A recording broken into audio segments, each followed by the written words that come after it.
గుమ్మడికాయ దొంగ ముందు ఇంకా భుజాలు అప్పుడే భుజాలు తడుక్కోవడం, దొంగ అని అరుచుకుంటా పరిగెత్తుకుంటా పోయి తప్పించుకోవాలని చూడడం.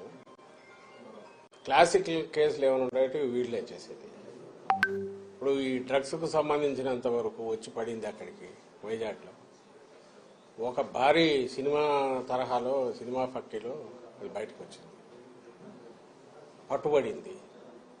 సిబిఐ సెంట్రల్ గవర్నమెంట్ చెందిన సిబిఐ దాన్ని పట్టుకుంది. ఓ పక్క అది జరుగుతుంటే అసలు వీళ్ళు పెట్టి వాళ్ళు చేస్తున్న ఆరోపణలు పైత్యం ఎక్కడికి పోతుందంటే, సరే సోషల్ మీడియాలో ఎవడో కింద లేయర్లలో ఉండేవాళ్ళు ఏదో చేస్తే ఉంటే పార్టీ అధ్యక్షుడు, ఆ పార్టీ వాళ్ళు పెట్టుకున్న జాతీయ ప్రధాన కార్యదర్శి అతని కొడుకు లోకేష్, వాళ్ళు కూడా ట్వీట్లు పెట్టడం. అసలు చంద్రబాబు నాయుడు ఆయన ముఖ్యమంత్రిగా పనిచేశాడు రాష్ట్రానికి, ఇంతకుముందు చేశాడు. ఈ రాష్ట్రానికి మళ్ళీ కావాలని పగటికెళ్ళాలి అంటున్నాడు. అతని కొడుకు ఫ్యూచర్లో ఎప్పుడన్నా అయిపోతానేమని అతను పగటికెళ్ళాలి అంటున్నాడు. ఆ బుద్ధి అన్నా ఉండాలి, కొంత ఇంగితం ఉండాలి కదా. ఏం మాట్లాడుతున్నాము, ఏ స్థాయి వ్యక్తులము, మాట్లాడే ముందు మా స్థాయి కన్నా ఇది సరిపోతుందా, ఫ్యాక్ట్స్ ఏంటి, ఫ్యాక్ట్స్ లేదు మాట్లాడకూడదు అనే కనీస జ్ఞానం, కనీసం ఇంగితం అన్నా ఉండాలిగా. ఇప్పుడు దానికి రిప్లై మేము ఎక్స్ప్లెనేషన్ లాగా ఇచ్చుకోవాలి. ఇప్పుడు అలా జరిగిండేది ఒక అసలు నిజంగా అది దేశంలోకి వచ్చింటే భయంకరంగా ఉండేది. లక్కీగా ఇంటి రావడము పట్టుకోవడం అనేది ఒక పెద్ద రిలీఫ్ స్టేట్కే కాదు దేశానికి కూడా. అంత భారీ ఎత్తున వచ్చిందంటే అది ఎక్కడికి టార్గెట్ పెట్టుకున్నారో ఎవరు పెట్టుకున్నారో అని అనుకుంటే ఇప్పుడు వీళ్ళే అరిచే అరుపులు చూస్తుంటే వీళ్ళే ఉన్నారేమో అనిపిస్తుంది.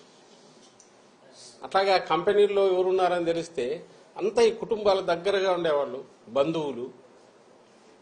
సాక్షాత్తు ఈయన చంద్రబాబు నాయుడు వదిన, ఇప్పుడు BJP state president Purandeswari, NT Rama Rao గారి కుమార్తె, ఆమె కొడుకు ఒక కంపెనీ దాంట్లో కంపెనీలో ఉన్నాడు.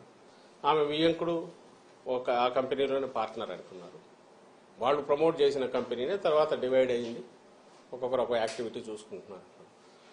బయటకు వచ్చి మేము అటాక్ చేసి వీడు సంజయ్ శివాల వాళ్ళు టీడీపీ వాళ్ళు అట్లాంటి వాళ్ళు ఉల్టా ముందే అందుకొని హడావుడిగా రాత్రి నుంచి పొద్దున్న నుంచి ఉదరగొడుతున్నారు. ఇప్పుడు ఇది కాదు, ప్రతి దాంట్లోనూ వాళ్ళు అలాగే చేస్తున్నారు ఫస్ట్ నుంచి ఇప్పటి వరకు. ఇది మళ్ళీ ఎన్నికలకు పోతున్న సమయంలో దీన్ని తీసుకొచ్చేసి మా మీద బండ వేస్తే మేము ఇది చేయాలి. ఇది ఖచ్చితంగా మేము అనుమానించేది. ఇది ఒక పెద్ద రిలీఫ్ దొరకడం అనేది అదే గన ఊహించలేకపోతున్నాం. అది గన తప్పించుకొని బయటకు వచ్చింటే ఇది ఖచ్చితంగా టీడీపీకి సంబంధించిన నాయకుల రోల్ ఉందని గట్టిగా అనుమానిస్తున్నాం. మామూలుగా అయితే రిలీఫ్ ఫీల్ అయ్యేవాళ్ళం, అయితే వాళ్ళ ఉలికిపాటు చూస్తుంటే, వాళ్ళు దాన్ని తెచ్చి మా మీద వేయాలని చూస్తుంటే, ప్రభుత్వం మీద వేయాలని చూస్తుంటే, వైఎస్ఆర్ కాంగ్రెస్ పార్టీ మీద నింద వేయాలని చూస్తుంటే ఇప్పుడు అనిపిస్తుంది వీళ్ళు తప్పించుకోవడానికే మా మీద నింద వేస్తున్నారని. దీని వెనక ఖచ్చితంగా చంద్రబాబు నాయుడు, ఆయన కొడుకు, ఆయన వదిన పురంధేశ్వరి, వాళ్లకు సంబంధించిన వాళ్ళు, ఆ గ్యాంగ్ ఎవరో ఉన్నారనేది గట్టిగా అనుమానిస్తున్నాం. ఆ మేరకు కన్సర్న్డ్ ఏజెన్సీస్ కూడా మేము పిటిషన్లు పెడుతున్నాం. ఐ థింక్ సిబిఐ యాంగిల్లో కూడా చూడాలని మేము భావిస్తున్నాం. సార్ అంటే ఈ రోజు డ్రగ్ కేసు టెస్ట్ కేసు చూస్తా ఉంటే టీడీపీ వాళ్ళతో లింక్ అప్ అయిన ఫోటోలన్నీ కూడా బయటకు వచ్చినాయి. మొన్నేమో పవన్ కళ్యాణ్ ఆంధ్రప్రదేశ్ ని డ్రగ్ క్యాపిటల్ గా మార్చేసిన ఆయన వీళ్ళు గ్రౌండ్ ప్రిపేర్ చేసుకుంటున్నారు. మీరు గమనిస్తే డ్రగ్ రిలేటెడ్ గంజాయి మన స్టేట్లో అంటే గంజాయి మెయిన్, దాని మీదనే ఉండేవాళ్ళు. ఇంతకుముందు టోకెన్ గా ఎప్పుడన్నా జరిగేవి, నామకా వస్తే దాడులు జరుగుతుండేవి, తగలబెట్టేవాళ్ళు. మీరు గమనిస్తే ఉమ్మడి స్టేట్లో అట్లాగే ఉండేది. అలా ఇంకా టీడీపీ హయాంలో అయితే అది మామూలు మన పంట మాదిరి పండించినారు. అప్పట్లో టీడీపీ నాయకులే ఒకరి మీద ఒకరు అలిగేషన్స్ కూడా చేసుకున్నారు. ఉత్తరాంధ్రలో వాళ్ళ కన్సర్న్లోనే జరుగుతుంది. 100 కోట్లు సంపాదిస్తున్నారు, 1000 కోట్లు సంపాదిస్తున్నారని చూస్తున్నట్టు చంద్రబాబు నాయుడు కూడా వదిలేస్తున్నారు.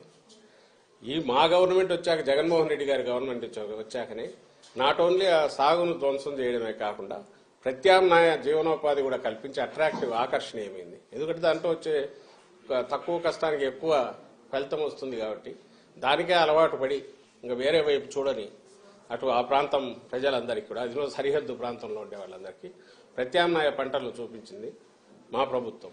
దానికోసం సెంట్రల్ గవర్నమెంట్ కూడా, హోమ్ డిపార్ట్మెంట్ కూడా ప్రైజ్ చేసింది. ఏపీ నెంబర్ 1 నిలబడింది. ఏది ఈ ఆపరేషన్ పరివర్తన అని, ఆపరేషన్ నవోదయం అని.